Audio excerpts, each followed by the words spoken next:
प्रथम स्कंद में महर्षि वेदव्यास लिखते हैं,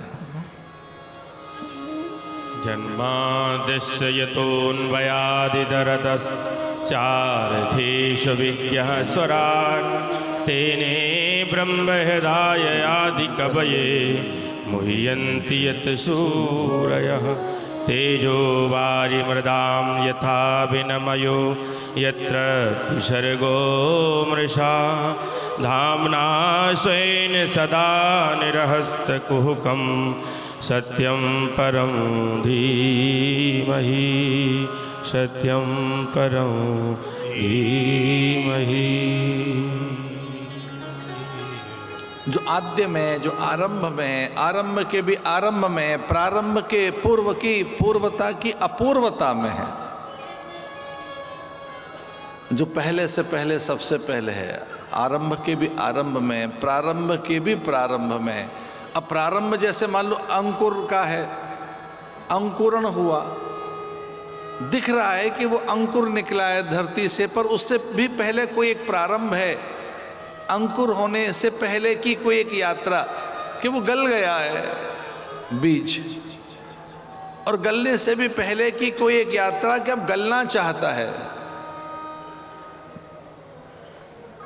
अब बीज वहां गलकर मिटकर एकाकार होकर, तो बीज में गलने की प्रवृत्ति, बीज में माटी के साथ एकाकार होने की उसकी साधना भावना, जो उसमें वृक्षत्व है, जो उसके अंदर फल फूल गंध सुगंध मकरंद स्थापित है, जो कुछ भी उसमें विराट विटप छुपा हुआ है, वो जो अब होना चाहता है, अब वो जो उद्घाटित होना चाहता है, उसकी भी और आरंभ में, उसकी चेतना में वृक्ष होना है, उसकी नियति में, उसके स्वभाव में एक बड़ा होना लिखा हुआ है।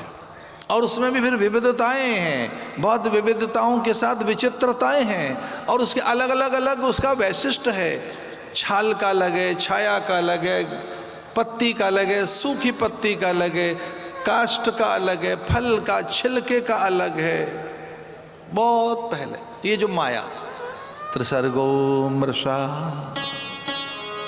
धाम्ना स्वेन सदा निरहस्तकुहकं सत्यं परं धीमहि। उसके मूल में जाएं तो आओ सत्य को ही धारण कर लेते हैं कि वो एक से अनेक होता है। उसमें एक से अनेक होने की त्रिसर्गो मृषा, और ये मृषा, ये जो बदल रहा है, इसमें जो वो नहीं बदलता है, जन्म के आद्य में भी और उसके मूल में भी वो रहता है, और रहकर अनेक रूपों में प्रकट होता है, उसकी चर्चा है।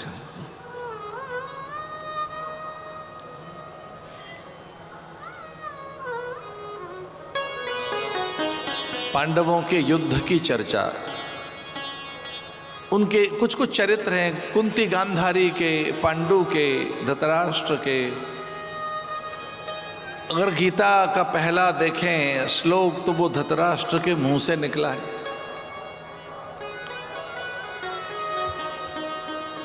धर्म क्षेत्रे कुरुक्षेत्रे समवेतायोत्सव मामका पांडवा सेव किम कुर्वत संजय। वहां संजय देखकर भी आया है, महाभारत में ऐसा भी है। हमारे अत्यंत सुधी, संस्कारवान, विद्यावान, विचारवान एक महात्मा हमारे बड़े विद्या संपन्न है, महाभारत पर उनका बड़ा अच्छा अभ्यास है।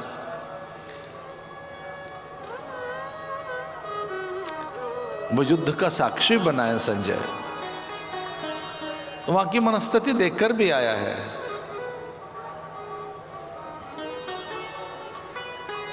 धृतराष्ट्र की बड़ी विचित्र मनस्थिति है। वो हर योजना में संलिप्त है, हर योजना का ज्ञान है कि अब लड्डू में विष रख कर दिया जा रहा है पांडवों को मारने के लिए, या लाक्षागृह में उन्हें जलाकर राख बनाने के लिए, अथवा शकुनी के द्वारा छल कर कर पासे फेंके जाएंगे। सबका वो साक्षी है। और वो ये भी जानता है कि मेरे पुत्र मारे जाएंगे, और अंत में फिर वो भीम को भी मार देना चाहता है। अगर महाभारत आप पढ़कर देखें तो लोभ, मोह, क्रोध के चरम दिखाई देंगे, पर वो प्रतिज्ञा ग्रंथ भी है। जितने पात्र हैं सबकी प्रतिज्ञाएं हैं। कुंती की प्रतिज्ञा, गांधारी की प्रतिज्ञा, पांचाली की प्रतिज्ञा, अर्जुन की प्रतिज्ञा। बस इसमें एक बड़ी सुंदर बात बताना चाहता हूं। कृष्ण जिसके साथ खड़ा है उनकी तो प्रतिज्ञाएं पूरी हो गई, कृष्ण विमुख जो थे उनकी प्रतिज्ञाएं पूरी नहीं हुई। जो धर्म के साथ थे उनकी तो प्रतिज्ञाएं पूरी हुई, पर जो धर्म के साथ नहीं थे उनकी एक भी प्रतिज्ञा पूरी नहीं हुई। लंबी गाथा है, आगे नहीं जाते। कुछ प्रसंग ऐसे हैं मुझे पकड़ लेते हैं फिर नहीं छोड़ते, तो कुछ प्रसंगों को केवल प्रणाम करना ही श्रेयस्कर है। उन प्रसंगों के भीतर जाने का अर्थ समुद्र में गए, पर चूंकि भागवत में रहना है हमको, तो पांडवों का बीज, और जैसे ही वो पैदा हुआ तो उसके पैदा होने पर युधिष्ठिर के मन में प्रीति जगी, वैराग्य जगा, त्याग की भावना जगी। महत्तपो तप्यमाना परिमिताहार एकांतशीली जनांद बगिरा कृते।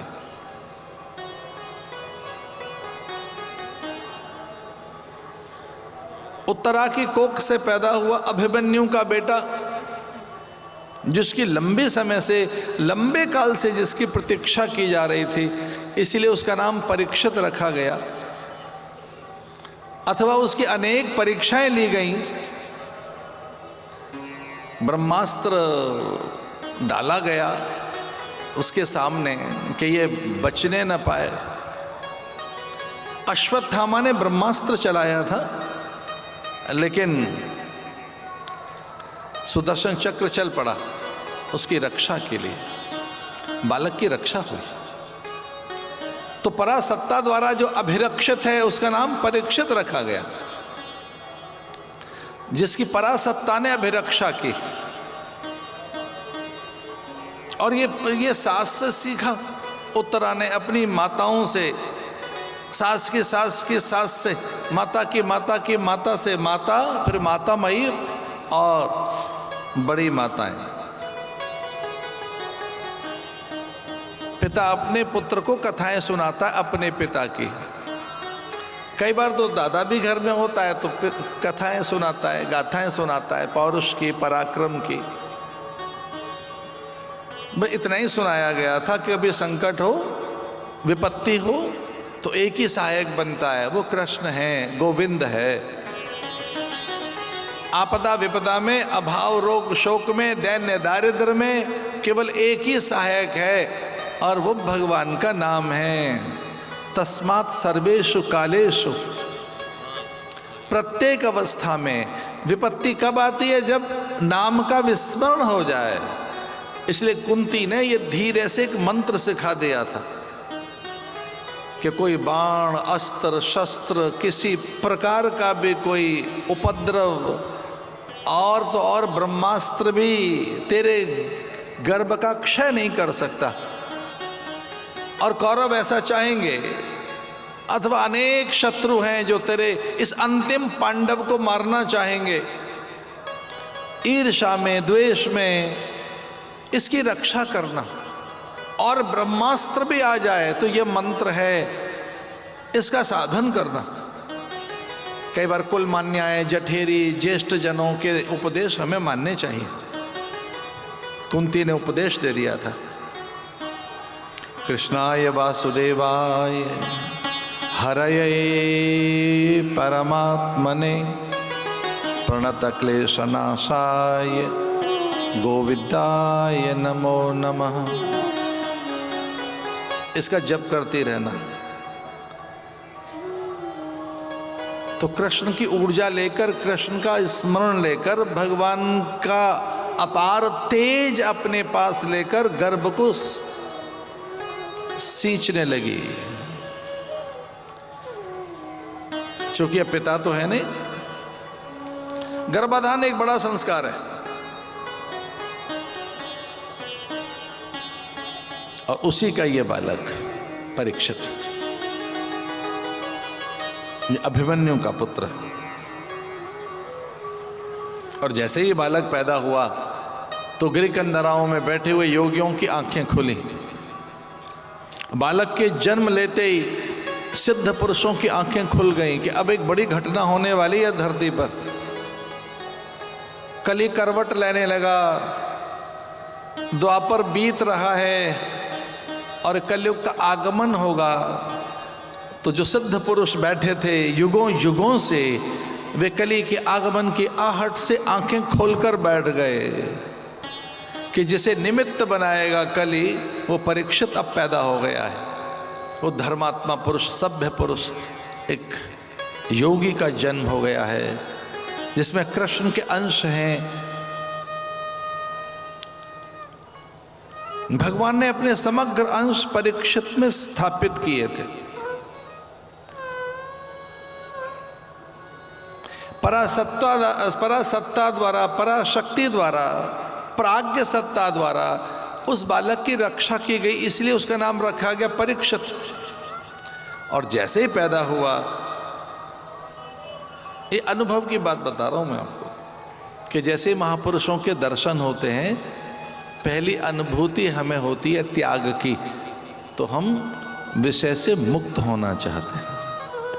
महापुरुषों के दर्शन का यही फलादेश है। इसलिए युधिष्ठिर के मन में आया, महत्तपो तप्यमाना, अब मुझे महत्तप करना चाहिए। और पहला तप क्या है? महत्तपो तप्यमाना। कभी आपका मन तप करने का हो, साधन करने का हो, आध्यात्मिक गलियारे में अध्यात्म को जागृत करने का हो, तो जानते हो कौन सा तप है? पहला परमेताहार। युधिष्ठिर ने संकल्प किया कि अब मैं परीक्षित पैदा हो गया है, अब मैं राजा नहीं रहा। घोषणा कर दी ये राजा रहेगा। मैं सन्यास लेकर चला। अब मैं करूंगा क्या वहां सन्यास लेकर? हिमालय में जाकर मैं करूंगा क्या? तो घोषणा करता है युधिष्ठिर, महत्तपो तप्यमान। अब मैं सामान्य तप नहीं करूंगा, वो तो रोज करता हूं मैं। नित्य नैमित्तिक कर्म तो मुझसे नित्य होते हैं, प्रायश्चित कर्म भी मुझसे नित्य होते हैं। इसका अर्थ है कुछ गलत हो तो उसका प्रायश्चित करना चाहिए, कुछ भूल हो जाए तो उसका प्रायश्चित कर्म भी बताया है। और मैं बहुत ही संकोच के साथ ये बात कह रहा हूं कि एक बार हमने किसी महापुरुष से पूछा कि नित्य नैमित्तिक कर्म तो करना ही चाहिए, पर सन्यासी के लिए प्रायश्चित कर्म क्या है? हम तो सन्यासी हैं, तो हमारे लिए प्रायश्चित कर्म क्या है? हम प्रायश्चित कैसे करें और किस बात का? तो बहुत साहसपूर्वक उस साधु ने मुझसे कहा कि द्रव्य का उपभोग अपने लिए, द्रव्य का संचय स्वयं के लिए, और अपने पास छुपा छुपा कर पैसे रखना, ये साधु को इस बात का प्रायश्चित करना चाहिए। द्रव्य का संग्रह कर रहा है, छुपा के रख रहा है, वो है परमार्थ के लिए, वो है अन्य के लिए, वो है बांटने के लिए, वो है अन्न अक्षर औषधि के लिए। हमारा मन हुआ एक साधु से पूछने का, बड़े संत। हमारे साथ तो बड़ी दुविधा ये है कि बहुत कम उम्र में ही हमको आचार्य बना दिया गया। अब बड़े बड़े महापुरुष आते हैं, हमारा मन करता है उनके चरण छूने का, वो हमें छूने नहीं देते। वो कहते हैं आप हमारे गुरु हो, बैठे रहो। अब गुरु पैर कैसे छू सकता है किसी के? बहुत कम आयु में हमको आचार्य बना दिया। उसका लाभ क्या हुआ? राम जाने, घाटा बड़ा हुआ कि हमसे कोई प्रणाम नहीं लेता साधु हमारा।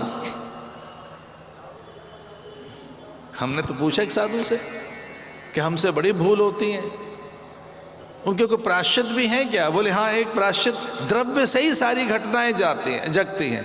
द्रव्य नहीं रखना चाहिए। संन्यास का अर्थ है कि प्रायश्चित कीजिए फिर, और आप आचार्य हैं तो रख सकते हैं अन्न अक्षर औषधि के लिए, पर उसे कोई और संभाले, आपका काम नहीं है ये संभालने का। नहीं,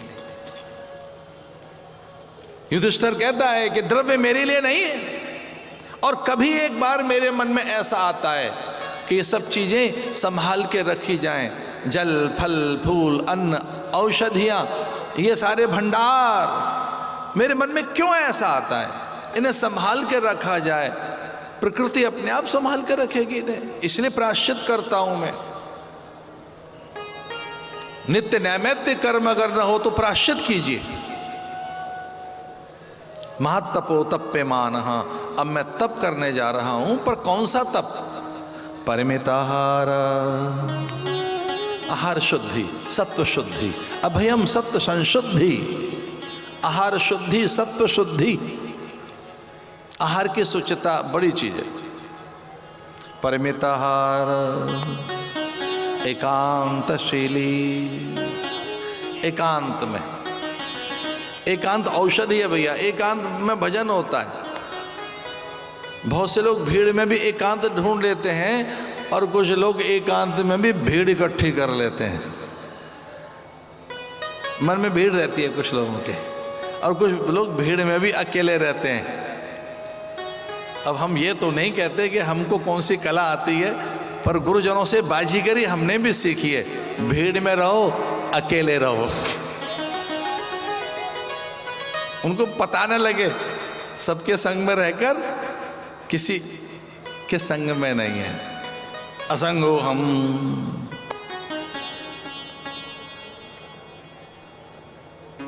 निर्माण मोहाजित संग दोषा, अध्यात्म नित्या विनिवृत्त कामा, जित संग दोषा।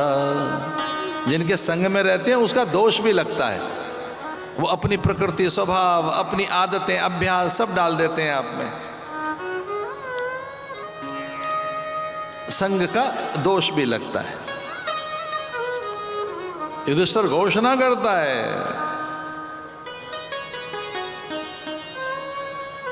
एकांतशीली, और भजन करना है तो ये दो चीजें भी होनी चाहिए, जड़ांध बगिराकृति, जड़ से बने रहो, बघिर बने रहो, मूक बने रहो, गूंगे बहरे बन के बने रहो। मतलब कम बोलो, मतलब गूंगे का मतलब ये नहीं कि बिल्कुल नहीं बोलना है, बोलिए, समय पर बोलिए, उचित बोलिए, तोल कर बोलिए, जब आपका समय आए तब बोलिए, और तब भी मत बोलो। अंबर कभी नहीं बोलता, कभी गरजता है, सागर कभी नहीं बोलता, कभी ज्वार भाटा आता है। हमने तो कभी फूलों को बोलते नहीं देखा, उनकी सुरभिता, सौकर्यता, सौरस्यता, आभा, प्रभा, दीप्ति, नवलता, उनका रूप माधुर्य, उनका सुकोमल स्पर्श पर्याप्त है। तितलियां अपने आप जाती हैं, भ्रमर अपने आप जाते हैं, मधुकर अपने आप जाते हैं। आप जैसे मुझ जैसे कर्मकांडी अथवा उपासक अपने आप जाएंगे उसके चयन के लिए, बोलता नहीं, कम बोलो, और किसी को पता ना लगे कि आप मौन में हैं। आज से मौन को गोपनीय रखो, मौन गोपन रहे, साधन गोपन रहे। श्रुतम में गोपाय है, साधना का ढिंडोरा मत पीटिए, अपने साधन का प्रदर्शन मत करिए।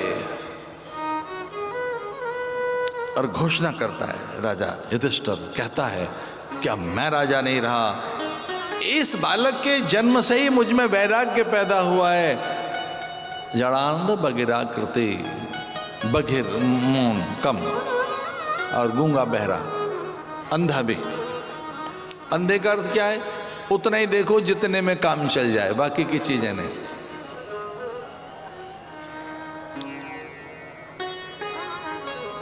उतना ही देखिए, उतना ही सुनिए, उतना ही बोलिए, मात्रा रखिए। मैं मात्रज्ञ होकर रहूंगा साधन में, साधन की मात्रा का मुझे पता रहे, कितनी मात्रा में मुझे क्या करना है। अब उत्सव है तो बात अलग, अथवा नींद की भी मात्रा है भाई।